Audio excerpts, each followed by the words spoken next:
Welcome back, everyone. So we can continue with task 3 from here. If you are ready, you have 1 minute, everyone, to answer the questions. Let's go.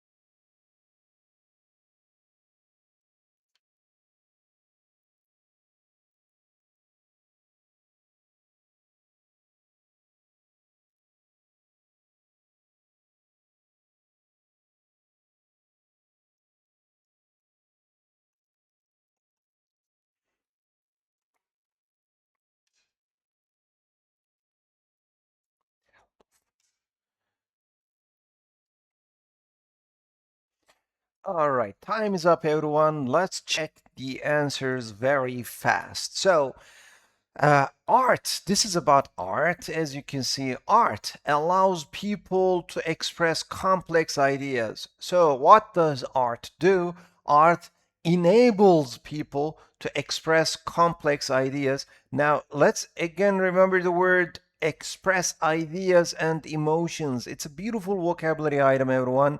So, if you express, it's a verb, of course. If you express something, it means you reflect it, you show it. Okay, so you reflect, or yeah, another word is show. So we express our ideas, we express our emotions, right? And we express our thoughts, we express our opinions. So please, everyone, try to use the word express in your academic writing. Okay, so art enables people to express complex ideas, complex emotions that may be difficult to communicate through language. Now again, let's remember the word through here. Through has got two meanings. As a preposition, it means across, from, inside of. So if you're saying through the park, it means all throughout the park, from one side to the other side. But here, it has a completely different meaning. Through here means via or by means of. So especially by means of is very, very common, everyone. Through is also very common. So when you're saying by means of, you are saying with the help of, all right? With the help of. Through is also, it means with the help of, all right? So when you say by means of, you can use, for instance, by means of technology, by means of language, or by means of education. So poverty can be prevented, poverty can be prevented by means of education or through education. All right. So here we are learning two very beautiful vocabulary items, by means of and through. It means, they mean with the help of. All right. So here, uh, communicate with the help of language. Okay. Again, through painting, with the help of painting, with the help of music, and with the help of literature, right? With the help of literature, artists can, we wanted to test this again, everyone. As you can see, express is here, okay? But really, we want to make sure that you actually learn this word. So, artists express emotions and ideas, express emotions and ideas that reflect cultural, yes, cultural what? Cultural identity, right? Cultural identity. So here we have talked about, so far we have talked about what art allows or enables people to do. All right. Artistic. Now, as you can see, artistic is an adjective. Okay, so you need a noun here because it goes on with can. Artistic. What? Artistic works. Okay, artistic works can influence influence. Let's remember one more time. Influence means affect, right? Influence means affect, all right? So artistic works can influence or can affect public opinion and preserve collective. Now, before giving the answer, I really want to underline the word preserve, okay? Preserve is a very common academic vocabulary item, and preserve means protect for the future. So it means protect, but what do you protect? You actually protect something for the future. So what do we preserve, everyone? We preserve, most commonly, we preserve our culture, okay? We protect our culture for future generations, right? So we preserve our culture. We preserve our language, okay? We preserve our values. So people preserve their values for future generations. All right, so let me look at my notes.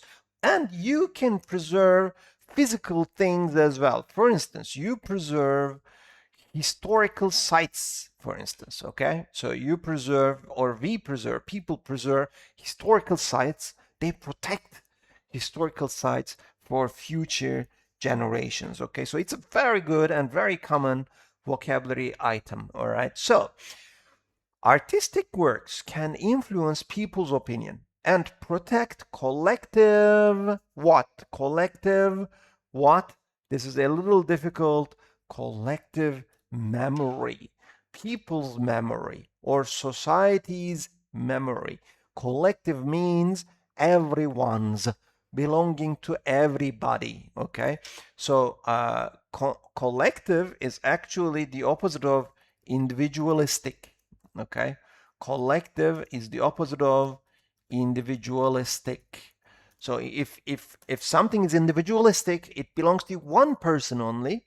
But if something is collective, it means it belongs to everyone. Okay, so collective memory, everyone's memory, and this one was a little bit easier, and social values. Okay, and social values. Museums a crucial role. This is a collocation question, everyone. A crucial role. What verb do you use with the word role? Okay, so you use the verb play, of course. Museums play a crucial role in doing something. Again, in doing something is also important here. Let me take a note of it, everyone. So here uh, you can say play a crucial,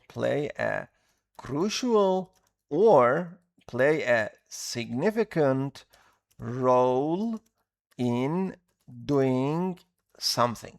Okay, so for instance, education plays a significant role in fighting in fighting poverty. So another way to say poverty can be prevented by means of education. We gave that example here. Education plays a significant role in doing what? In fighting poverty. Poverty, I'm sure you know this word. Poverty means being poor, okay, having no money, but at a societal level, inside the society, having no money, okay? So here it's a beautiful vocabulary item. Actually, it's a beautiful collocation. Play an important role in doing something, okay? Play an important role in doing something, okay? All right, I think these are all my notes here. Museums play a crucial role in preserving and interpreting artistic achievements, okay? Achievement means accomplishment, right? Success. All right, let's continue with task 4 if you are ready. Take a deep breath, okay? Please concentrate. Get your pencil and notebook ready. Let's continue. And this is the key as you see here. This is task 4, which is about climbing Mount Everest. And you have 1 minute, everyone. Let's go.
All right, time's up, everyone. Let's check your answers very fast without losing any time. All right, so this one was about climbing Mount Everest. Climbing Mount Everest represents, it's one of the most demanding challenges undertaken by humans in harsh environments.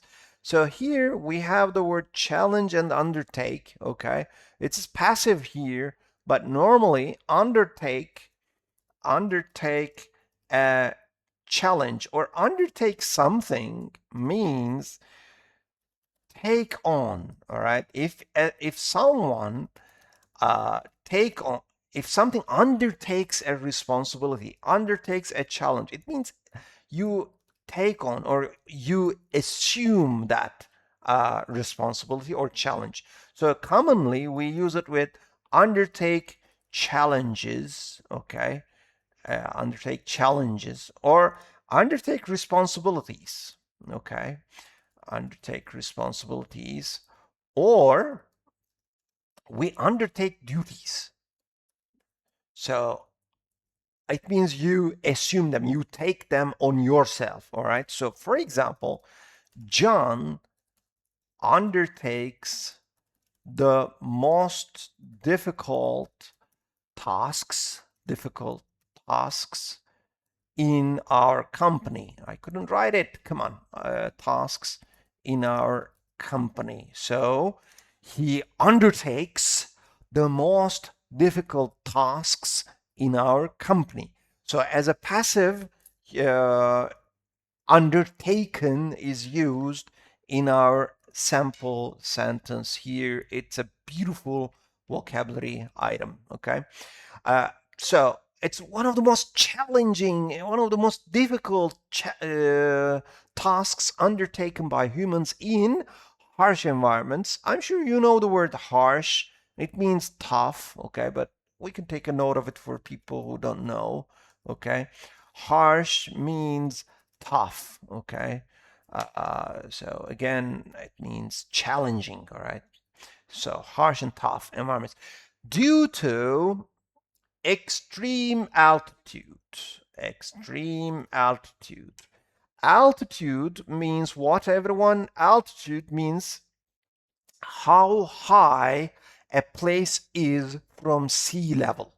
So as you know, Mount Everest is very, very high from the sea level, okay? So it has extreme altitude, right?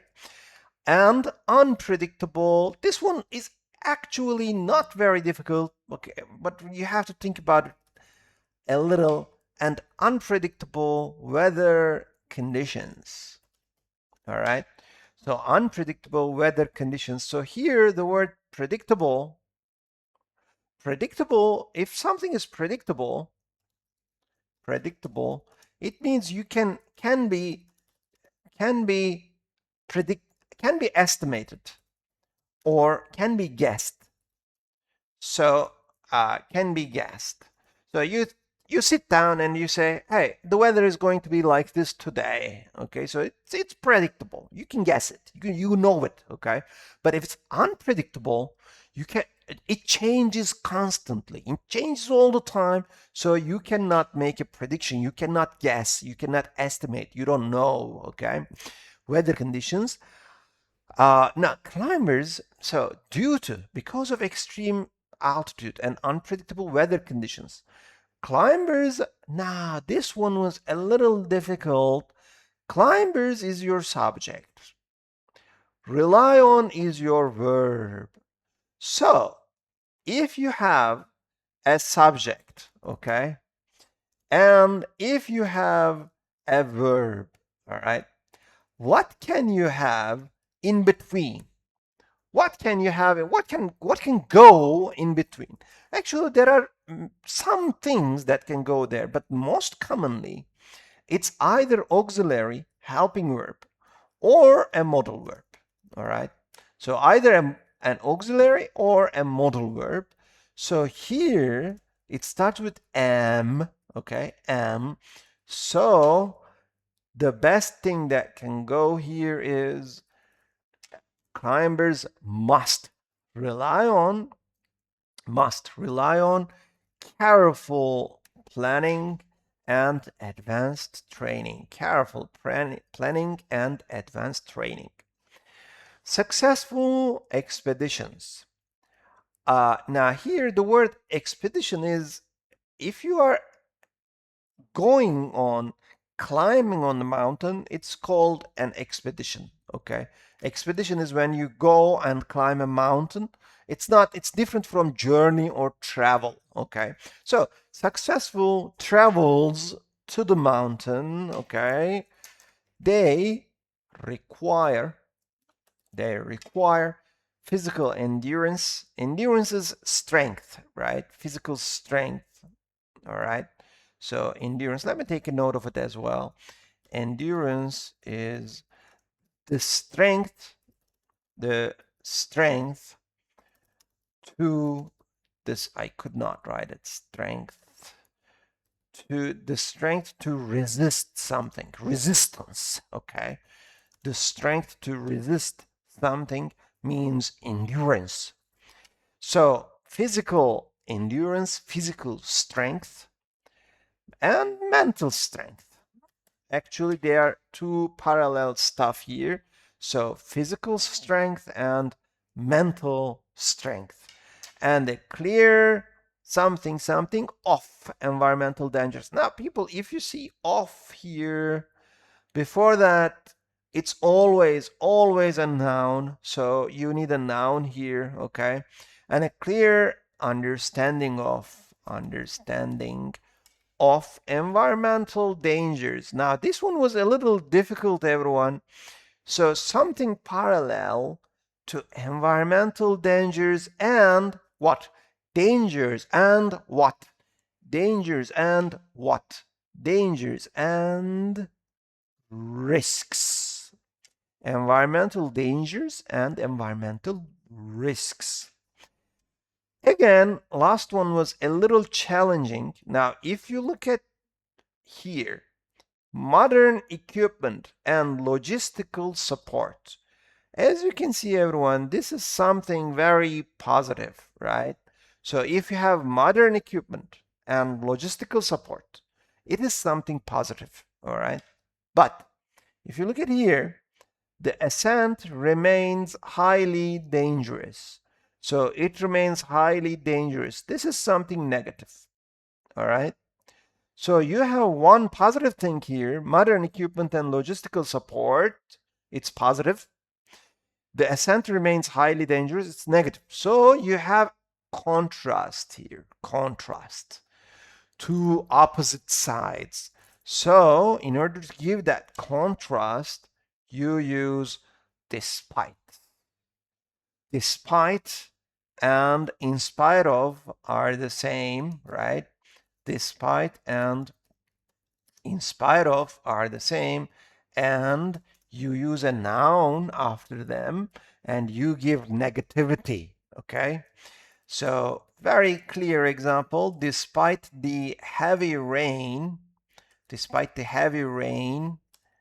we went out to play soccer. We went out to play soccer, all right? So despite the heavy rain, there was heavy rain, but still we went out to play soccer. So here it's exactly the same with in spite of the heavy rain. It's exactly the same, all right? In spite of the heavy rain, we went out to play soccer.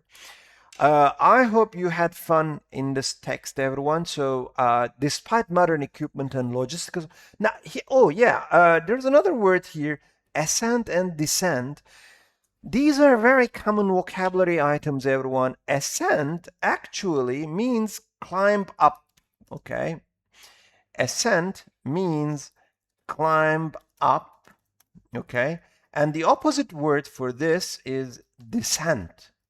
And it means go down, all right? And so it's very commonly used, the descent in the sense of going down. For instance, the descent of inflation, okay? The descent of the value of the dollar, for instance, okay? The value of the dollar, for instance, okay? So it's very common for us to see the descent, the word descent, in the meaning of going down. Or, yeah, the descent of civilizations. The descent of civilizations. It's very common to see this word with these types of nouns, okay?